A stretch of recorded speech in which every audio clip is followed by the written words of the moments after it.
नमस्कार. मी गणेश तुकाराम शिंदे तुम्हा सर्वांचं आपल्या अण्णा या यूट्यूब चॅनलवर स्वागत करत आहे. आज दिवसभरातून दोनदा धाराशिव शहरात पाऊस पडला. हा पाऊस धाराशिव शहर परिसर तिकडं दूर येरमाळ्यापर्यंत असल्याचंही वृत्त येत आहे. शेतकरी राजा मेघा ये रे म्हणून गेल्या 1 महिन्यापासून आर्तहाक देत होता आणि मेघराजाने आजपासून शेतकरी राजाच्या हाकेला साथ द्यायला सुरुवात केली आहे, असं दिलासादायक चित्र दिसून आलं आहे. नक्षत्र गेलं, पाऊस म्हणावा कधीतरी एखाद्या वेळेस येऊन गेला, पण म्हणावा तसा पाऊस पडला नाही. त्यामुळं खरीप पिकाची पेरणी शेतकऱ्याला त्यावेळी करता आली नाही. आजपर्यंत पण त्यांनी केलेली नाही. काही ठिकाणी शेतकऱ्यांनी पेरण्या केल्या आहेत, पण तेथील जो पीक जोमानं वाढायला पाहिजे होतं ते वाढू शकलेलं नाही. त्याला कारण होतं ते मान्सूनचे ढग वारे हे कुठंतरी अडकून पडलेले होते आणि ते परवापासून हळूहळू त्यांनी मार्गक्रमण सुरू केलं आणि मग मुंबईपासून ठाणे, भिवंडी, पनवेल, कोकण असा प्रवास करत करत पाऊस वर पुण्यापर्यंत आला. त्या पावसानं मग पश्चिम महाराष्ट्रातील सांगली, साताऱ्याला यायचं होतं. सोलापूर जिल्ह्यातही काही भागात चांगला पाऊस झाला. परवापासून धाराशिव जिल्ह्यात आणि परिसरात पावसाळी वातावरण तयार झालं आणि काल धाराशिव जिल्ह्यातील काही भागात तो बरसलाही. आज त्यानं सकाळी साधारण 11:15पासून रिमझिम पावसाला सुरुवात झाली आणि 12 नंतर तो जोरात बरसला. तो थेट 12:30-1 वाजेपर्यंत. मग काही काळ परत रिमझिम सुरू झाली आणि पाऊस थांबला. परत पावसानं 2:30-3च्या दरम्यान रिमझिम सुरू केली आणि 15 ते 20 मिनटं जोरदार असा पाऊस पडला. हे धाराशिव शहरात झालं. धाराशिव जिल्ह्यातील काही भागातही याच काळात पाऊस पडत होता असं वृत्त होतं. तिकडं बार्शीत पण आज पावसानं दमदार हजेरी लावली. त्यामुळं जे संपूर्ण महाराष्ट्रात घडतं तसंच बार्शी बसस्थानकात घडलं होतं. बार्शी बसस्थानकात चिखल आणि पाण्यामुळं प्रवाशांना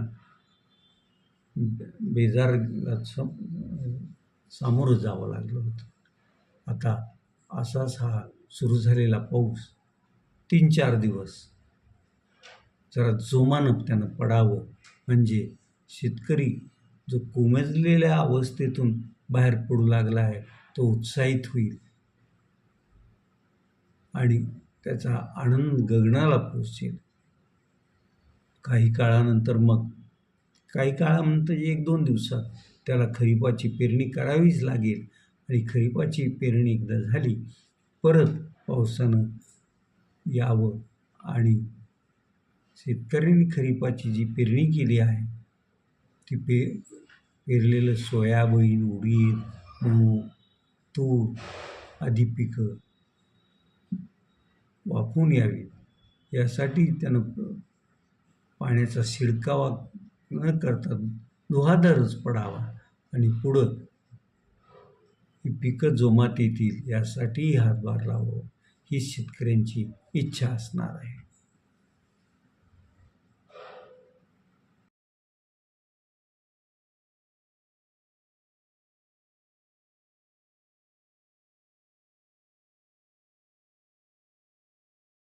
बंडखोरी केल्यानंतर जे 6 खासदार उद्धव बाळासाहेब ठाकरे यांच्या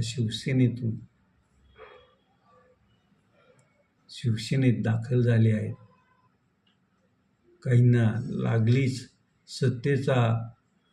सत्तेचं वारं लागलं की काय, अशीच घटना काल घडलेली आहे. मुंबईतील बंडखोर खासदार संजय दिना पाटील यांनी काल पत्रकारांची अगदी हमरीतुमरीची भाषा वापरली. तेवढ्यावरच ते थांबले नाही, तर पुढे जाऊन अर्वाच्य शिवीगाळ पण केल्याचं ते पत्रकार सांगतायत. आणि त्यामुळंच आज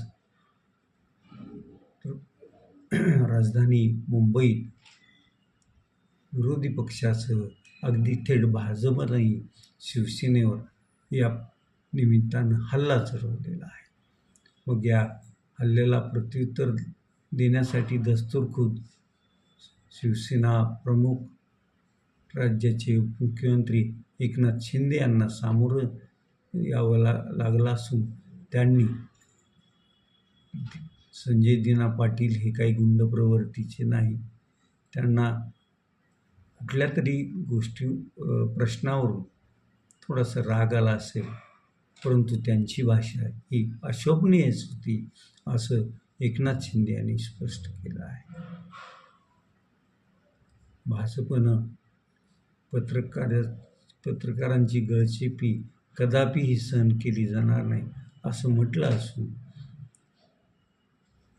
जर कोणी पत्रकार तक्रार द्यायला पोलीस स्थानकात पुढं आला तर त्याची तक्रार जरूर दाखल करून घेण्यात येईल आणि सर्व तपासून प्रसंगी खासदार संजय दिना पाटील यांच्यावर गुन्हा पण दाखल करण्यात येईल असं म्हटलं आहे. तसे संजय दिना पाटील हेही जवळपास 2 दशकापासून अधिक काळ राजकारणात आहे. त्यांचे वडील समाजवादी विचाराचे असले तरी कामगार आणि कष्टकऱ्यांसाठी लढा देत असणारे कैलासवासी दिनाबामा पाटील यांनीही काही काळ लोकप्रतिनिधी म्हणून काम केलेलं आहे. पण ते कधी पत्रकारावर अशा प्रकारे धावून गेलेत किंवा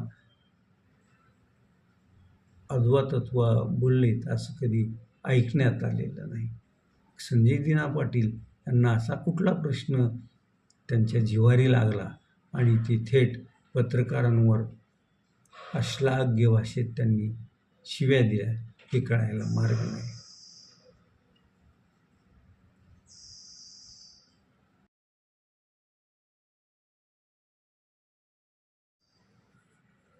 धाराशिवचे खासदार ओमप्रकाश भूपालसिंह उर्फ पवनराजे निंबाळकर यांनी शिवसेनेत प्रवेश केल्यानंतर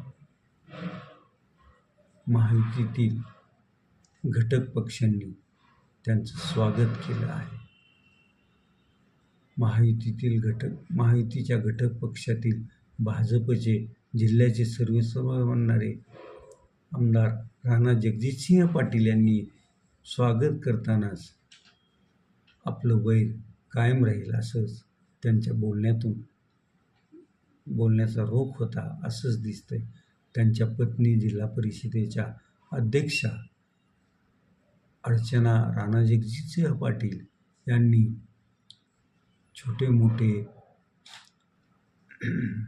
जाग दे, कुठल्या महिलेला प्रवासात एसटीत जागा करून दे, ही विकासाची कामे नाहीत. तरीही महायुतीत खासदार आले म्हणून त्यांचं स्वागत आम्ही करतोच असं म्हटलेलं आहे. त्यामुळं प्रकाशराजे निंबाळकर यांनी शिवसेनेत प्रवेश केला असला तरी महायुतीतील घटक पक्ष भाजपच्या, जे की ओमराजे यांचे पूर्वीपासूनचे कट्टर विरोधक आहेत, त्या आमदार राणा जगजितसिंह पाटील आणि त्यांच्या कुटुंबातलं वैर काही कमी होईल असं वाटत नाही. आता आपण इथंच थांबूया. तुम्ही आपल्या इथंच थांबूया. तुम्ही या आजच्या पावसाच्या ह्याच्यात पत्रकार बाळासाहेब जाधवर, सो शिंदे यांनी व्हिडिओ पाठवले आहेत, ते पण जोडलेलं आहे. आता आपण इथं थांबूया.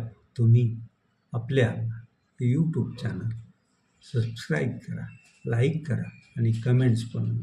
धन्यवाद.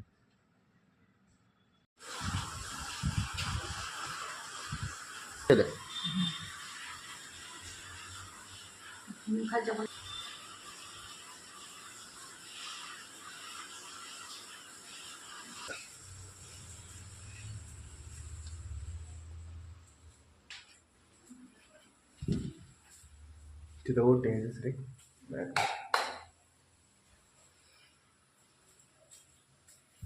एक